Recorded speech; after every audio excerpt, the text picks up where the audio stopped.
Bonsoir à tous, ils sont accusés d'avoir violé une femme au tribunal de Bobigny. 2 policiers ont été mis en examen aujourd'hui. L'un des 2 fonctionnaires âgé de 35 ans est poursuivi pour viol aggravé. Il a été placé en détention provisoire. Son collègue est âgé de 23 ans. C'est la victime qui a dénoncé elle-même 2 viols commis dans la nuit du 28 au 29 octobre dernier. Les 2 policiers mis en cause évoquent des rapports consentis. L'autre information importante de la journée, c'est la mise en examen là aussi de 2 individus aujourd'hui suspectés d'être impliqués dans le cambriolage du Louvre. L'un d'entre eux est un homme de 37 ans soupçonné d'avoir volé la nacelle et fait partie du commando déjà connu de la justice pour des faits de vol.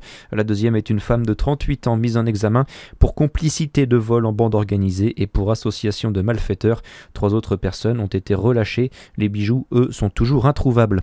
Un impôt sur la fortune, nouvelle version. Vendredi, les députés ont voté une modification qui transforme l'impôt sur la fortune immobilière en impôt sur la fortune improductive.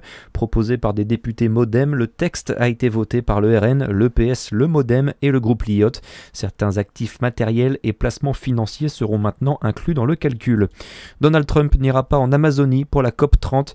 Le sommet sur le climat doit s'ouvrir le 10 novembre prochain au Brésil. La Maison-Blanche a annoncé aujourd'hui n'envoyer aucun représentant de haut niveau et les États-Unis ne sont pas les seuls à bouder la COP30. Moins de 60 dirigeants sont annoncés pour l'instant. Emmanuel Macron, lui, sera bien présent. Le budget de la Fondation pour le logement, ex-Fondation Abbé Pierre, ramené à celui de 2020. Le directeur général de la Fondation évoque une baisse des dons de 15% depuis le changement de nom de l'association. La Fondation pour le logement explique avoir réduit la voilure dans la distribution de ses aides. Et puis les sports, c'est terminé pour Simon Gauzy au WTT championne de Montpellier.